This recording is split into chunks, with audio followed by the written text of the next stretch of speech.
Hey guys, what's going on? This is going to be a game against Demo Lock Shadow Priest Holy Paladin.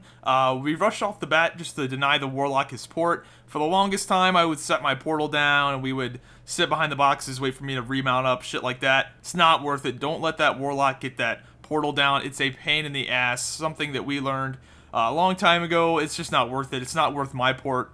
My port, it's valuable, but it's not that valuable, and it's, I don't know, it's not really that great. It's definitely better to deny the Warlock his god portal that everyone else can use than to have one yourself. You see right here, Shadow Priest started taking a lot of damage, got a double Fist of Fury off the start right there. I'm going to get another double Fist of Fury, doing some pretty good peeling, I think, and limiting a lot of the damage. They popped a lot of their cooldowns right off the bat, and we managed to live through that, so we're sitting pretty.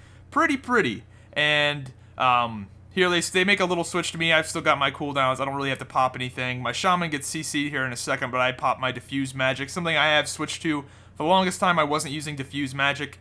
Double Fist of Fury right there. For the longest time, I wasn't using Diffuse Magic because I wasn't running into that many Magic teams a month ago. But now, definitely, there's a lot of Magic teams. Diffuse Magic's probably the best choice. Stamping Arm's pretty good too, but Diffuse Magic is just so good. And there's so many spellcasting teams right now that, yeah, it's really hard to not take that. Well, you see right there, we forced the Paladin's bubble. That's huge. We already forced the Paladin's bubble, didn't switch to him. Now the Paladin is definitely a target we can switch to. He's open to CC. We're doing pretty well right now. And I have yet to pop my Tiger. I don't think I popped my Tiger this game, which I should have at one point in the game, but I was pretty preoccupied with something. We make a switch to the Paladin right here just to kind of test the waters. The Paladin seems to be the weakest link on a lot of these spellcasting teams that we've run into. Healers in general. With this comp, we can switch to healers pretty well. I guess because we have two offensive dispels with the priest and with the shaman, that always helps. And yeah, switching to a healer with the shadow priest is really good. They have some silences along with my spear hand strike. Works out really well. You see, we got some decent pressure going on the warlock right now. Working out pretty well. I didn't will this sphere because I didn't think anything was going to come of it, so I just set in it.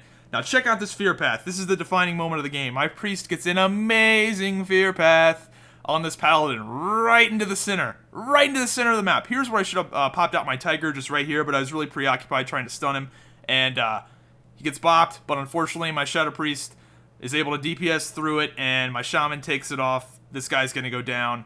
Pretty much, not going to lie, that fear path, we might have won the game at a later point, but that fear path definitely solidified the game. You'll hear it in the live version. Once I see that fear path, I'm like, oh my god! God fear! God fear! Switch to the paladin right now! And that's arena for you. Sometimes people just get fucked. Sometimes you're the one that gets fucked over, and sometimes they're the one that gets fucked over. So, it's kind of how the cookie crumbles, but when you see it, you gotta act on it and tear them up. Bad fear path, bad fear path.